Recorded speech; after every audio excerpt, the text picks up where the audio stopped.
महायुती सरकारमधील आणखीन एक मंत्री अडचणीत आलेत। कांदिवलीतील सावली बारवरून गृहमंत्री योगेश कदमांचा पाय आता आणखी खोलात गेलाय। कदम कुटुंबियांच्या बारमध्ये डान्स बार चालवल्याचा आरोप होत आहे। आता या प्रकरणी सामाजिक कार्यकर्त्या अंजली दमानिया योगेश कदम यांच्या विरोधात कायदेशीर लढा देण्यासाठी मैदानात उतरले। गृहराज्यमंत्री योगेश कदमांविरोधात अंजली दमानियांनी मोर्चा उघडला। थेट कांदिवली गाठत कदम कुटुंबियांच्या सावली बारला भेट दिली।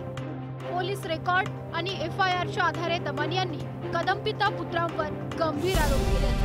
मुख्यमंत्र्यांनी योगेश कदमांचा राजीनामा मागितला पाहिजे अशी मागणी अंजली दमानियांनी केली आहे। योगेश कदम नावाचा जो व्यक्ती आहे, जो गृहराज्यमंत्री आहे, तो जर डान्स बार त्याच्या आईच्या नावाने परवाना असेल तर मला ते मान्य नाही। मी हे सगळे डॉक्युमेंट्स अगदी इत्तंभूत त्याची माहिती घेऊन लीगली त्यांच्या विरुद्ध फाईट करणार आहे। आणि मला असं वाटतं की देवेंद्र फडणवीसांना ताबडतोब त्यांच्यावर कारवाई करणं गरजेचं आहे। ताबडतोब त्यांना त्या पदावरनं राजीनामा द्यायला त्यांनी सांगितलं पाहिजे आणि तो दिला नाही तर लीगल बॅटल लढायला मी समर्थ आहे आणि ती मी लढणार आहे। या संदर्भामध्ये माननीय देवेंद्रजी फडणवीस साहेबांनी सगळं ऐकून घेतलेलं आहे। ते मुख्यमंत्री देखील आहेत, गृहमंत्री देखील आहेत।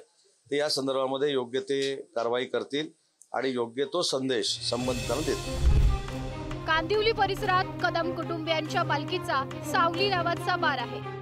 मे महिन्यात या बारवर पोलिसांनी धाड टाकत 22 बारबाला, 22 ग्राहक आणि 4 कर्मचाऱ्यांवर कारवाई केली। त्यामुळे अंजली दमानियांनी याविरोधात आक्रमक भूमिका घेत समतानगर पोलीस स्टेशन गाठलं।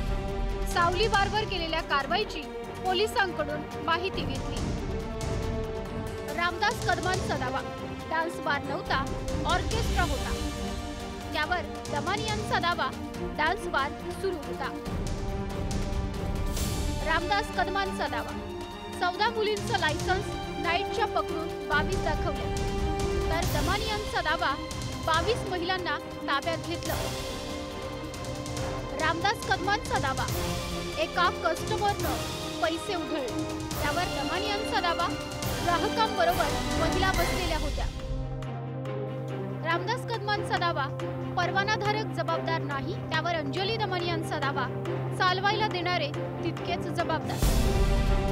ऑर्केस्ट्राचं लायसन्स आहे, ते 14 वेटर मुलींचं परमिशन आहे। तिथे कुठलाही डान्स बार तिथे चालत नाही।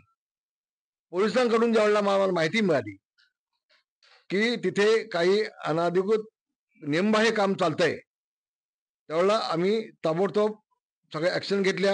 हे दोन्ही लायसन्स जे आहेत, त्या मुलींचं लायसन्स ते रद्द करून टाकलं, ऑर्केस्ट्राचं लायसन्स रद्द करून टाकलं, दोन्ही लायसन्स तात्काळ रद्द करून टाकलं आणि ते हॉटेल बंद करून टाकलं। 5 जण 5 पंच होते पोलीस, त्याच्यापैकी एक जण वर होता जो तिथे व्हिडिओ काढत होता। त्याच्यानंतर एक पोलिसांनी इशारा केला, मग बरोबर 11:10 रात्री इथे धाड टाकण्यात आली होती आणि व्हिडिओ सकट 22 महिलांना। त्याच्या कसं असतं, जर एखादा परवाना दिला तर त्याच्या काही अटी शर्ती असतात, त्या सगळ्या अटी शर्तींचं उल्लंघन झालं होतं।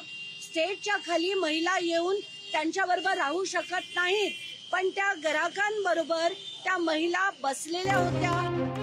ठाकरेंच्या शिवसेनेचे आमदार अनिल परबांनी कदम कुटुंबियांच्या सावली बारचा मुद्दा उचलून धरला।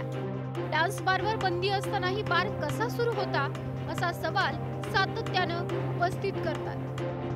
तर अनिल परबांचे आरोप मंत्री योगेश कदमांनी फेटाळून लावत हक्कभंग दाखल करण्याचा इशारा दिला।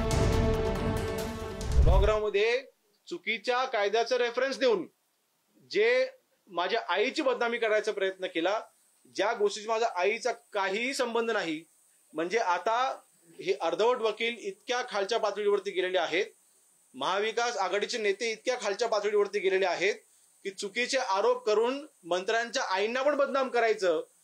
आईला तरी ह्याच्यामध्ये आणू नका।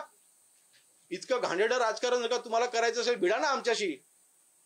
मी एवढं घाबरत असाल आणि माझ्या आईची खोटी बदनामी महाराष्ट्रासमोर तुम्ही जी केली आहे, तुम्हाला माफी मागावी लागेल। ते म्हणतात ना, माझ्या आईची बदनामी करतायत, माझ्या आईची बदनामी करतायत। अरे लाज वाटायला पाहिजे की आपल्या बायकोच्या नावाने असे प्रकारचे बार उघडून तिकडे मुली नाचवायला शरम वाटली पाहिजे महाराष्ट्राला। महाराष्ट्राची मान खाली घातली तुम्ही की आपल्या पत्नीच्या नावाने एवढं तर कळायला पाहिजे होतं की आपल्या पत्नीच्या नावाने हा बार चालतो, त्या बार मध्ये अश्लील डान्स चालतो, त्या बार मध्ये अश्लीलता पसरवली जाते आणि तुम्ही गृहराज्यमंत्री आहात महाराष्ट्राचे. तुमच्या आईच्या नावाने आज तुमच्या आईच्या नावाला भट्टा लागला, तुम्हाला लाज वाटते ना? मग अशी कृत्य करता कशाला? सावली बारवरून मंत्री योगेश कदमांचा पाय खोलात गेलाय. आमदार अनिल परबांनी केलेल्या आरोपांपाठोपाठ अंजली दमान यांनी आक्रमक भूमिका घेतली आहे. त्यामुळं आता देवेंद्र फडणवीस गृहराज्यमंत्री योगेश कदमांकडे याबाबत विचारणा करणार का? परबांनी केलेल्या आरोपात तथ्य निघाल्यास योगेश कदमांवर कारवाई होणार का, हा प्रश्न उपस्थित होतोय. ब्युरो रिपोर्ट, पुढारी न्यूज.